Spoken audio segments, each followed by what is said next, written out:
کہ جو میرے بعد زندہ رہے گا تو وہ بہت اختلافات دیکھے گا. یہاں سے معلوم ہوا کہ حکومت کے جو اختلافات ہیں، حکومت کے تعلق سے پولیٹیکل جو اختلافات ہیں وہ بھی حدیث کا مصداق ہیں، اور ملی جو اختلاف ہیں، دینی اختلافات ہیں، وہ بھی حدیث کا مصداق ہے. کیونکہ اوپر سمع و طاعت کے بعد یہ ارشاد ہے کہ جو عمرا حکم دیں اسے سننا اور سن کر عمل کرنا. معلوم ہوا کہ سیاسی پولیٹیکل جو اختلافات ہیں وہ بھی اسی میں، اور جو دینی اختلافات ہیں وہ بھی اسی میں. حضرت شاہ ولی اللہ صاحب علیہ الرحمہ بڑے آدمی ہیں. ہم لوگ ہندوستان، پاکستان، بنگلہ دیش کے سب لوگ ان کو خوب جانتے ہیں، اور جو نہیں جانتا وہ باولا ہے. اگر شاہ صاحب کو بھی نہیں جانتا تو وہ کیا ہندوستانی ہے پھر؟ عرب کا بچہ انہیں جانتا ہے، اور ہندوستان کا آدمی نہ جانے تو باولا ہی تو ہوگا. حجت اللہ ان کی مشہور کتاب ہے. اس کتاب کے بالکل آخر میں فتن کا بیان ہے، فتنے. تو حضرت شاہ صاحب نے تمام حدیثوں کا خلاصہ نچوڑ 6 فتنے بیان کیے ہیں. امت 6 فتنوں سے بہت زیادہ 2-4 ہوگی. اور شاہ صاحب نے یہ بھی بیان کیا کہ اس امت پر فتنے زیادہ آئیں گے. گزشتہ امتوں پر فتنے کم آتے تھے، اس امت پر فتنے زیادہ آئیں گے. کیوں؟ اللہ تعالی کی سنت پچھلی امتوں کے ساتھ اور اس امت کے ساتھ الگ الگ ہے. پچھلی امتوں کے ساتھ اللہ کی سنت یہ تھی کہ ایک نبی تشریف لاتے تھے، ان پر جو کتاب نازل ہوتی تھی وہ لوگ ان کے بعد ان کا انتقال ہو جاتا تھا، اور ان پر جو کتاب نازل ہوئی تھی اسے لوگ آہستہ آہستہ بگاڑ دیتے تھے. ماڈل بھی بگاڑ دیتے تھے اور کتاب دعوت بھی بگاڑ دیتے تھے. اس کو سمجھو. ہمیں کوئی بہت بڑا محل بنانا ہو، کوئی کوٹھی بنانی ہو، کوئی قلعہ بنانا ہو، کوئی بڑا مینشن بنانا ہو، کاسل بنانا ہو، تو آرکیٹیکٹ سے نقشہ بنواتے ہیں. پھر اس نقشے کے مطابق ماڈل تیار کرتے ہیں، مٹی کا ماڈل تیار کر کے میز پر رکھتے ہیں. پھر فنکشن کرتے ہیں، اور بڑے آدمی کو بلاتے ہیں، وزیر اعلیٰ کو، وزیر اعظم کو بلاتے ہیں، اور پھر سنگ بنیاد رکھواتے ہیں. پھر اس کے بعد انجینئر آتے ہیں، اور وہ ٹیبل پر جو ماڈل رکھا ہے بالکل اس سے ماڈل جیسا محل بنا کر، مکان بنا کے تیار کر دیتے ہیں. یہ ماڈل، اگر یہ ماڈل خراب ہو جائے تو انجینئر کیا بنائے گا؟ تو ہر نبی کی یہ کتاب دعوت ہے. یہی آسمانی کتابیں ہیں جن کتابوں کے مطابق انبیاء لوگوں کو اللہ کا راستہ دکھاتے ہیں. پھر وہ ایک امت تیار کرتے ہیں، یہ ان کی کتاب دعوت کا ماڈل ہے. پھر جب وہ نبی دنیا سے تشریف لے جاتے ہیں تو پیچھے آہستہ آہستہ کتاب دعوت میں بھی تحریف ہو جاتی ہے، اور ماڈل میں بھی گڑبڑ ہو جاتی ہے. ماڈل بھی خراب، کتاب دعوت بھی خراب. پھر اللہ تعالیٰ نیا نبی مبعوث کرتے ہیں. یہ پچھلی امتوں کے ساتھ طریقہ رہا اللہ کا. کلما ہلاک نبی خلفہ آخر. جب کسی پیغمبر کا یہ انتقال ہوتا تھا تو اس کے بعد دوسرے پیغمبر مبعوث ہوتے تھے. کب؟ فوراً نہیں. پہلے نبی کی کتاب دعوت بھی بگڑ گئی، جو انہوں نے امت تیار کی تھی، ماڈل تیار کیا تھا اپنی کتاب دعوت کے اکارڈنگ، جو ماڈل تیار کیا تو وہ ماڈل بھی خراب ہو گیا. تو پھر اللہ تعالیٰ دوسرا نبی بھیجتے ہیں اور دوسرا رسول آ کر دوسری محنت شروع کرتا ہے. اس امت کا معاملہ الگ ہے.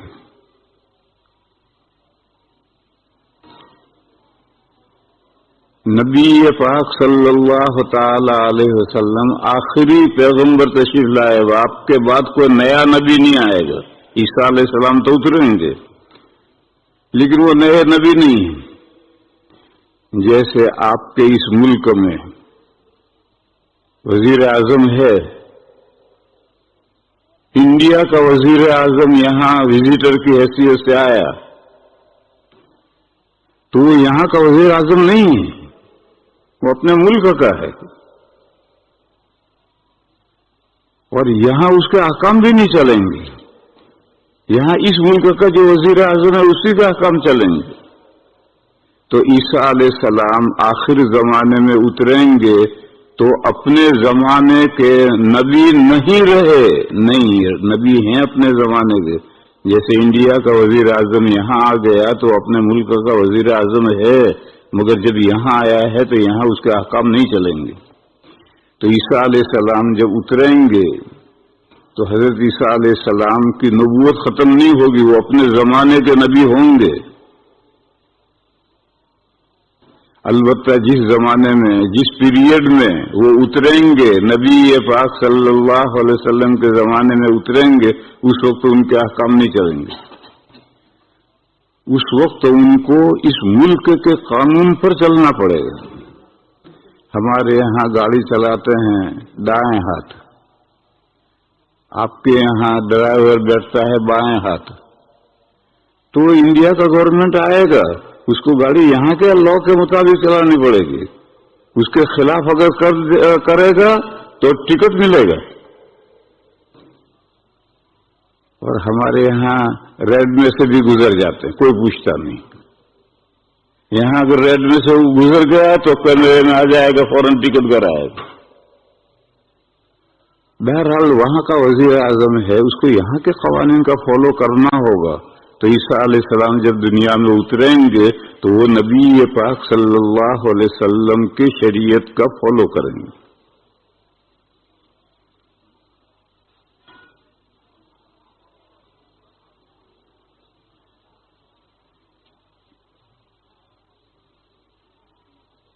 قرآن کریم میں 2 جگہ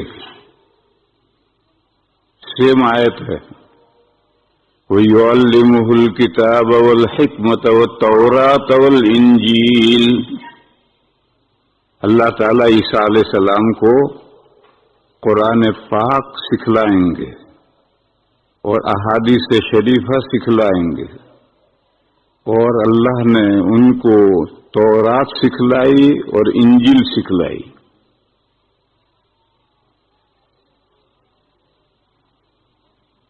تورات اس لیے سکھلائی کہ انجیل تورات کا سپلیمنٹری تھا، ضمیمہ تھا.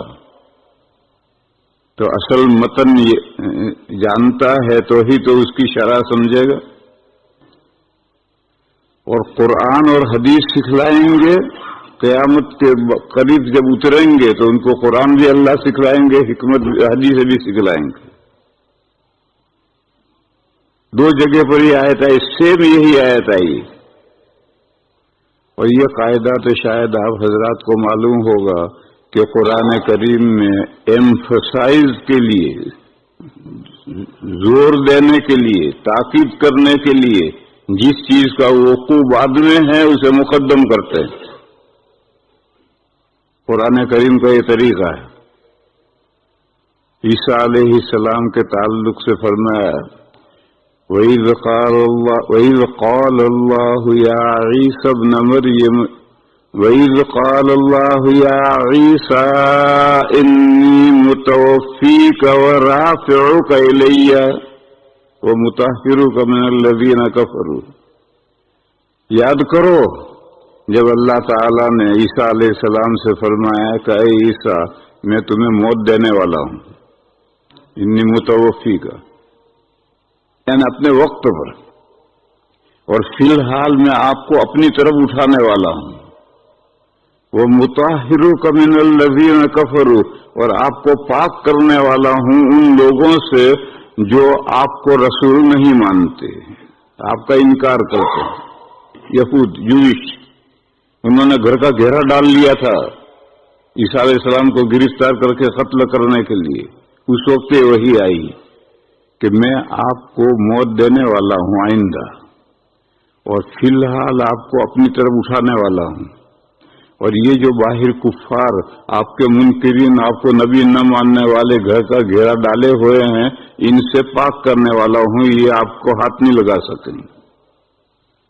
یہاں موت دینے والا ہوں، اس کا وقوع بعد میں ہوگا، اور اٹھانے والا ہوں اپنی طرف، اس کا وقوع پہلے ہے، مگر پہلے متوفیقہ کو بیان کیا، رافعہ کو بعد میں بیان کیا، تاکہ کسی کو اس سے غلط فہمی نہ ہو جائے کہ عیسیٰ علیہ السلام ما فوق الفطرت ہستی تھے، مرے نہیں، آسمان پر اٹھا لیے گئے، معلوم ہوا اللہ کے بیٹے تھے۔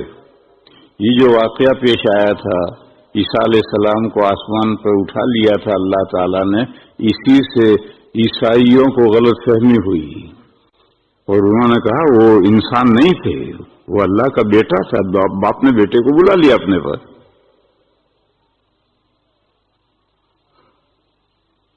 جب عیسیٰ علیہ السلام کو اٹھایا گیا تو وہاں 12 حواری بھی تھے گھر کے اندر، باہر تو دشمنوں نے گھیرا ڈال رکھا ہے، اندر عیسیٰ علیہ السلام کے ساتھ ان کے 12 صحابہ بھی ہیں، حواری مانے صحابہ، ان کے 12 سواری بھی تھے۔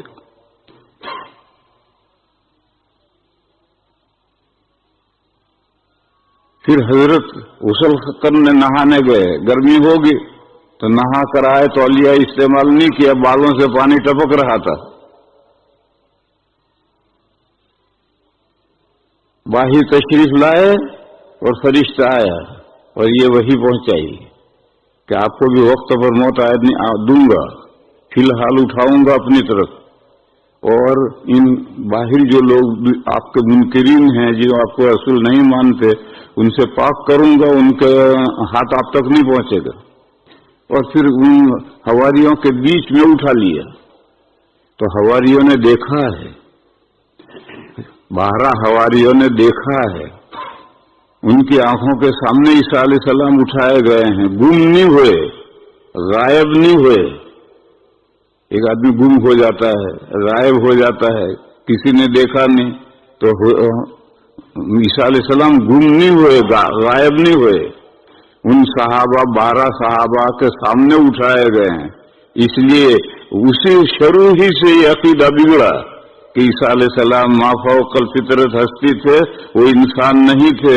اگر انسان ہوتے تو سبھی انسان مرتے ہیں اور مر کر کے دفن ہوتے ہیں، اسی طرح سے عیسیٰ علیہ السلام بھی مرتے اور دفن ہوتے۔ اگر انسان ہوتے، وہ انسان نہیں تھے، وہ انسانوں سے اوپر کی بالا تر ہستی تھی، وہ اللہ پاک کے بیٹے تھے، اللہ تعالیٰ نے ان کو اپنے پاس زندہ بلا لیا۔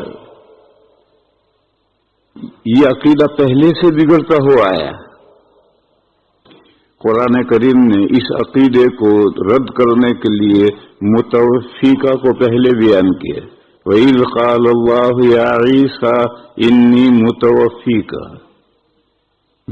آپ کو بھی اپنے وقت پر آئندہ میں آپ کو بھی موت دینے والا ہوں۔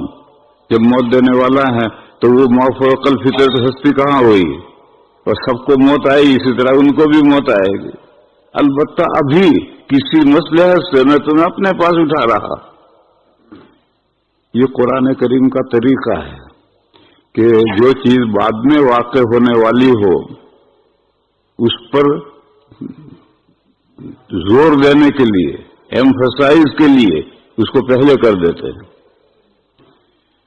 میراث کی آیتیں ہیں، اس میں میراث کے احکام بیان کیے ہیں، تو 3 جگہ ایک ہی رکوع میں فرمایا من بعد وصیۃ توصون بها او دین، یہ حصہ شوہر کا، بیوی کا وغیرہ کا میت کے چھوڑے ہوئے مال میں سے پہلے قرضہ، پہلے وصیت پوری کرو. من بعد وصیت توصون بہا، پہلے وصیت پوری کرو. وصیت تہائی مال میں ترکے میں ہوتی ہے، تہائی ترکے سے زائد وصیت باطل ہے، بشرطے کہ ورثہ عاقل بالغ ہوں اور وہ اس کو نافذ نہ رکھے تو باطل ہے. اور اگر ورثہ عقل مند ہیں، پاگل کوئی نہیں ہے، بچے نہیں ہیں، بالغ ہیں، سمجھدار ہیں، وہ تہائی سے زائد وصیت کو بھی جائز رکھیں کہ ہم ہمارے حصے میں سے وصیت جائز رکھتے ہیں تو تہائی سے زیادہ بھی وصیت جائز ہے. پھر قرضہ، جو میت کے نام قرضہ ہے وہ قرضہ ادا کرو، چاہے سارا مال قرضے میں چلا جائے. اور دیکھو مسئلہ یہ کہ قرضہ پہلے، سب سے پہلے تو میت مر گئی، اس کا جو ترکہ ہے اس میں سے اس کی تجہیز و تکفین ہوگی. تجہیز و تکفین میں اگر وہ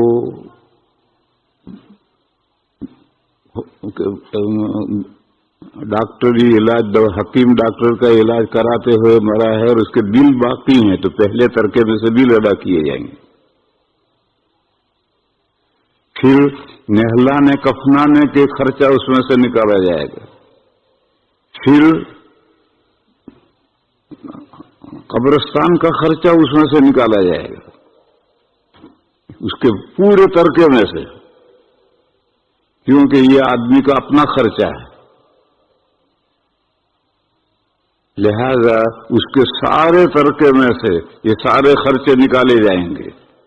کوئی دوسرا آدمی رضاکارانہ خرچہ کر دے تو اس کی مرضی، اور اگر کوئی کرنے والا نہیں تو میت کے ترکے میں سے، سارے جمی ترکے میں سے خرچہ ادا ہوگا. اور یاد رکھو میرے بھائیو، اگر عورت کا انتقال ہوا ہے تو یہ سارے خرچے شوہر کو کرنے ہیں، کیونکہ یہ اپنے خرچے ہیں، اور بیوی کا خرچہ شوہر کے ذمے ہے. تو شوہر کے ترکے میں سے یہ خرچے نہیں ہوں گے، بیوی کے ترکے میں سے یہ خرچے نہیں ہوں گے، شوہر کو اپنے جیب سے یہ خرچے کرنے ہیں. ہاسپٹل کے جو بل آئے ہیں وہ بل تو شوہر کے ذمے نہیں ہیں، وہ تو اور انسان کے اپنے ذمے ہے یا گورنمنٹ کے ذمے ہے. زندگی میں بھی عورت کا علاج کرانا شوہر کے ذمے نہیں ہے. عورت کا علاج یا تو عورت کے مال میں سے ہوگا یا گورنمنٹ کروائے گی. یہ شریعہ کا مسئلہ ہے، مگر یہ عرب کا مسئلہ ہے، افریقہ کا مسئلہ ہے، امریکہ کا مسئلہ ہے، برطانیہ کا مسئلہ ہے، ہمارے انڈیا کا نہیں ہے. ہمارے یہاں انڈیا میں تو بیچاری عورت گھر کی نوکرانی ہوتی ہے، حالانکہ عورت کے ذمے مرد کو کھانا پکا کر دینا بھی نہیں ہے، بلکہ اور شوہر کے ذمے یہ ہے کہ کھانا پکایا بیوی کو مہیا کرے. اس لیے وہاں کے مسئلے اور ہیں، یہاں کے مسئلے اور ہیں. اسی لیے ہم جب مجھ سے کوئی کہتا ہے میرا اس سال حج کو جانے کا ارادہ ہے تو میں اس سے پوچھتا ہوں اکیلا جا رہا ہے بیوی کو لے کے جا رہا ہے؟ کہ اکیلا جا رہا ہوں. گجرات میں تو کوئی اکیلا نہیں جاتا، گجرات والے تو بیوی کو لے کر جاتے ہیں چاہے کچھ ہو، لیکن ہمارے یہاں یو پی میں بیوی کو نہیں لے جاتے، اکیلے جاتے ہیں. تو میں اس سے کہتا ہوں ڈوب مر، وہ بیچاری تجھے زندگی بھر تیرے گھر میں جھاڑو دیتی ہے، کھانا پکاتی ہے، تجھے تیرے کپڑے دھوتی ہے، اور زندگی میں ایک موقع آیا حج میں لے جانے کا، وہ بھی تو نہیں لے جا رہا، اکیلا جا رہا. خوب جھاڑتا ہوں میں اسے. تو حج میں لے جانا شوہر کے ذمہ نہیں ہے، مگر وہ تو بیچاری زندگی بھر کی نوکرانی ہے، ہمارے گھر کا سارا کام کرتی ہے، بلکہ ہمارے پالنپور میں تو کھیت کا سارا کام بھی بیچاری عورت کرتی ہے. اور پھر زندگی میں ایک موقع آیا حج میں لے جانے کا، وہ بھی اکیلا جا رہا ہے، بیوی کو نہیں لے جا رہا. اس سے زیادہ بے غیرتی کی بات کیا ہو سکتی؟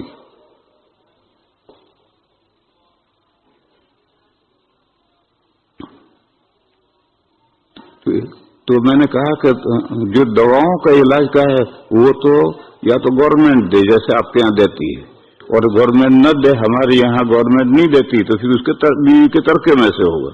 لیکن اس کے بعد مر گئی, اب مر گئی, اس کے بعد میں قبر کا خرچہ, کفن کا خرچہ, نہلانے کا خرچہ, اٹھانے کا خرچہ, یہ سارے خرچے عورت کے ترکے میں سے نہیں لی جائیں گے, شوہر دے گا.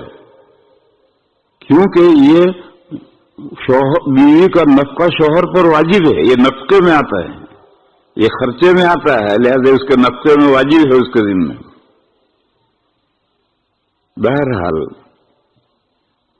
ان آیتوں میں 3 جگہ وصیت کو پہلے کیا ہے, قرضے کو بعد میں کیا. حالانکہ قرضہ پہلے ادا ہوتا ہے, وصیت بعد میں ہوتی ہے.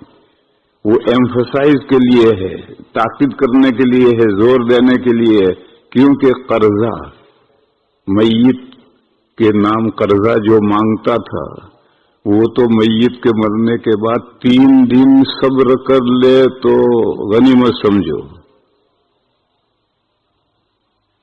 دوسرے دن آ کے کھڑا ہو جائے گا میرے اتنا قرضہ ہے لاؤ.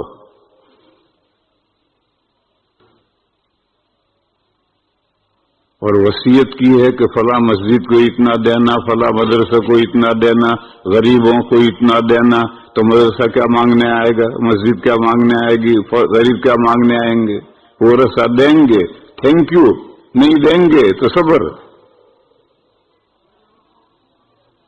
تو اس لیے وصیت کو مقدم کیا کہ وصیت کو معمولی مت سمجھو, یہ تو دین سے قرضے سے بھی مقدم ہے.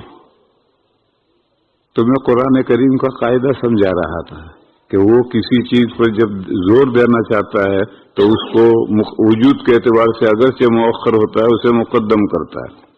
تو حضرت عیسیٰ علیہ السلام کو جو اٹھایا گیا تھا تو اس کو مقدم نہیں کیا, بلکہ موت آئے گی, قیامت کے قریب میں موت آئے گی, اس کو مقدم کیا اور اٹھانے کو بعد میں بیان کیا ہے. یہ قرآن کریم کا طریقہ ہے. قادیانی اسی سے استدلال کرتے ہیں کہ عیسیٰ علیہ السلام مر گئے, جیسے تمام انبیاء مر گئے, وفات ہو گئی تمام انبیاء کی. ہمارے آقا ان کی بھی وفات ہو گئی. قرآن میں 2 جگہ آیت ہے, افہم ماتا و قتلا انکا میتون و انہم میتون. تو حضور کی بھی وفات ہونے والی ہو گئی, ایسے ہر نبی کی وفات ہو گئی. تو وہ کہتے ہیں عیسیٰ علیہ السلام کی وفات ہو گئی, انی متوفی کا, میں تمہیں وصول کرنے والا ہوں, موت دینے والا ہوں. اور فرمایا ورافعک الیہ, پھر تم کو اپنی طرف اٹھانے والا ہوں, یعنی تمہاری موت دے کر روح نکال کر روح کو اپنے پاس اٹھانے والا ہوں. یہ کمبخت قادیانی یہ مطلب بیان کرتے ہیں, اس جو قرآن کریم کا طریقہ سمجھتے نہیں ہیں کہ قرآن کریم کا طریقہ کیا ہوتا ہے. اور ایک بات بہت باریک ہے, آپ حضرات نہیں سمجھیں گے لیکن زبردستی سمجھاؤں گا. وہ یہ ہے کہ عربی زبان میں فعل 3 ہیں, ماضی, مضارع اور امر. ماضی پاسٹ ٹینس, جو زمانہ گزر گیا. آپ جس وقت اس وقت جس زمانے میں اس سے پہلے جو زمانہ گزرا وہ ماضی. اور دوسرا ہے آرڈر, امر, پانی لا. تو پانی لا تو گزرے ہوئے زمانے میں تھوڑی آرڈر دے گا, آئندہ زمانے میں تھوڑی آرڈر دے گا, ابھی اٹھ یہاں سے جا کے پانی لا. تو ماضی میں ماضی زمانہ ہوتا ہے, امر میں آئندہ زمانہ, حال کا زمانہ ہوتا ہے, اور مضارع میں دونوں زمانے ہوتے ہیں, مضارع بھی اور حال بھی, حال بھی اور مستقبل بھی. مضارع نہیں, مضارع میں دونوں زمانے ہوتے ہیں, حال بھی مستقبل بھی. ہم بچوں کو یاد کراتے ہیں یفعل کرتا ہے یا کرے گا, یا لاتے ہیں بیچ میں, یعنی کرتا ہے فی الحال یا کرے گا آئندہ.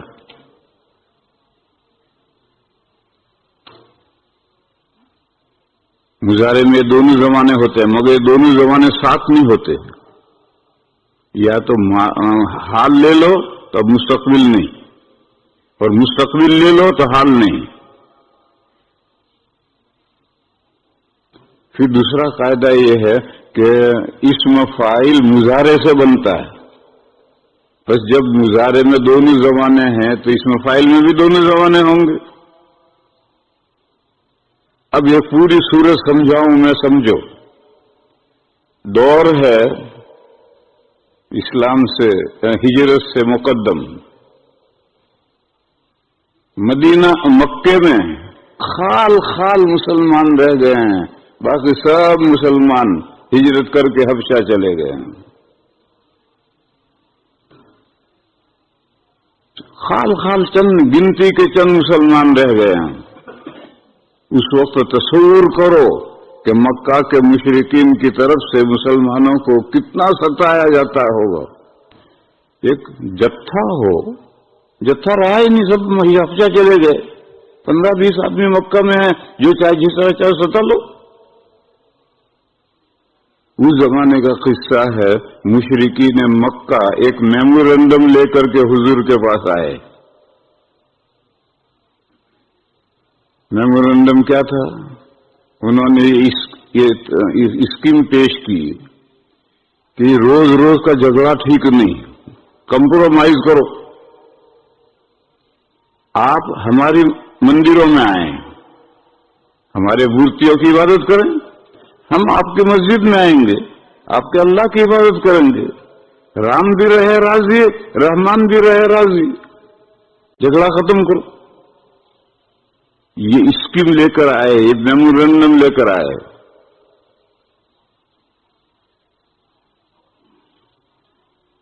تو وہ کتنا خوش کن. آج کل ایک آئیڈیا ہے کہ دنیا میں جتنے دھرم ہیں سب اوکے، یہ بھی اوکے، یہ بھی اوکے، یہ بھی اوکے. اسی طرح سے بات بڑے علماء کہتے ہیں کہ مسلمانوں میں جو فرقے ہیں وہ بھی سب اوکے اوکے. غیر مقلدین بھی ٹھیک ہے، مودودی بھی ٹھیک ہے، شیعہ بھی ٹھیک ہے، پجامہ بھی ٹھیک ہے، سب ٹھیک ہے. یہ رونگ آئیڈیا ہے کہ سارے دھرم اللہ تک پہنچنے کی محنت اور کوشش ہے. کوئی راستہ لانگ ہے، کوئی شارٹ ہے، کوئی سیدھا ہے، کوئی ٹیڑھا میڑھا ہے. باقی دیر سویر سب اللہ تک پہنچیں گے. جب اللہ تک پہنچنے کی محنتیں کر رہے ہیں تو اللہ تک کیوں نہیں پہنچیں گے؟ یہ ایک بہت خوش کن نظریہ ہے، یہ رونگ نظریہ ہے. دیکھنے میں بڑا شاندار بات ہے، بھائی بات تو بہت اچھی ہے، بہت اچھی نہیں، بہت رونگ ہے. کیوں رونگ ہے؟ ڈائریکشن اگر 2 آدمیوں کا یا 3 آدمیوں کا ایک ہو اور راستے مختلف ہوں تو وہ دیر سویر اس ڈائریکشن پر دونوں تینوں پہنچیں گے. لیکن 2-3 آدمیوں کے ڈائریکشن ہی مختلف ہے. ایک مکہ جا رہا ہے، ایک چائنا جا رہا ہے. تو یہ مکہ جانے والا تو کسی نہ کسی دن مکہ پہنچے گا، اور یہ چائنا جانے والا تو جتنا چلے گا اتنا مکہ سے دور ہوگا. وہ تو کبھی بھی مکہ نہیں پہنچ سکتا. اس کا ڈائریکشن مکہ ہے، اس کا ڈائریکشن چائنا ہے. تو اسی طریقے پر آپ اسے 2 آدمی یہاں ہیں، ارے بھی کہاں جانا ہے؟ ایک کا منہ ادھر ہے، وہ اس کونے میں جا رہا ہے، ایک کا منہ ادھر ہے، اس کونے میں جا رہا ہے. تو اس معین کونے پر دونوں کیسے پہنچیں گے؟ یہ تو جتنا ادھر چلے گا اتنا اس کونے سے دور ہوتا چلا جائے گا. تو یہ بڑا اچھا نظریہ سمجھا جاتا ہے، یہ غلط نظریہ ہے. ڈائریکشن قبلہ اگر ایک ہے، قبلہ توجہ اگر ایک ہے تو دیر سویر ہر ایک اس قبلے تک پہنچے گا. اور اگر ڈائریکشن ہی الگ ہے، قبلہ توجہ الگ ہے، تو دونوں ایک ڈائریکشن پر کیسے پہنچیں گے؟ ایک بندہ صرف اللہ کی عبادت کرتا ہے، دوسرا بندہ 2 خدا مانتا ہے، یزدا اور رحمن. تیسرا خدا 3 خدا مانتا ہے، فادر، سن اور ہولی اسپرٹ. اور ہمارے ہندوستان کے ہندو ہر پتھر کو خدا مانتے ہیں، کروڑوں خدا مانتے ہیں۔ اب یہ تینوں جتنی محنتیں کر رہے ہیں اللہ تک پہنچنے کی، تو جو ایک اللہ کو مانتا ہے وہی تو ایک اللہ تک پہنچے گا۔ جو دو کو مانتا ہے تو دونوں بوگس ہیں، تین مانتا ہے تو تینوں بوگس ہیں، کروڑوں مانتا ہے تو کروڑوں بوگس ہیں، تو ان کی طرف جو جا رہا ہے وہ حقیقی اللہ تک کیسے پہنچے گا؟ تو اسی طریقے پر میرے بھائیوں یہ سمجھو کہ قرآن کریم کا یہ طریقہ ہے کہ وہ جو حقیقی جو مصرف جو ضروری ہوتی اس کو پیچھے لاتے ہیں اور غیر ضروری کو پہلے۔ عیسیٰ علیہ السلام کو بھی موت آنی آئندہ بھی نہیں تو اس کو پہلے لائے، میت کی وصیت پہلے، حالانکہ وصیت بعد میں ہوتی اس کو پہلے لائے۔ تو یہ قرآن کریم کا ایک طریقہ ہے، جو طریقہ نہیں جانتا، قادیانی نہیں جانتے تو وہ اس آیت سے استدلال کرتے ہیں کہ عیسیٰ علیہ السلام مر گئے، چل مر گئے، قبر کہاں ہے؟ کہا کشمیر میں قبر ہے۔ کشمیر میں ایک قبر ہے، میں گیا ہوں اس قبر پر، سری نگر میں ہے، اس پر کتبہ لگا ہوا ہے، وہاں عیسیٰ لفظ ہے، عیسیٰ پھر اس کے باپ کا نام ہے۔ عیسیٰ نام کے تو بہت آدمی ہوتے ہیں دنیا میں، کوئی کم تھوڑے ہی ہے، تو وہاں کتبہ لگا ہوا ہے عیسیٰ بیٹا فلاں، وہ کہتا ہے کہ وہ عیسیٰ علیہ السلام ہے۔ اچھا کہ یہ تو باپ کوئی اور ہے، تو قادیانی کہتا ہے یہ باپ کوئی اور ہے، تو عیسیٰ علیہ السلام کے باپ کا نام بتا تو کہاں سے بتا؟ عیسیٰ علیہ السلام کے باپ ہی نہیں ہے۔ بہرحال وہ سری نگر میں قبر ہے، اس کو کہتا ہے کہ وہ عیسیٰ علیہ السلام کی قبر ہے۔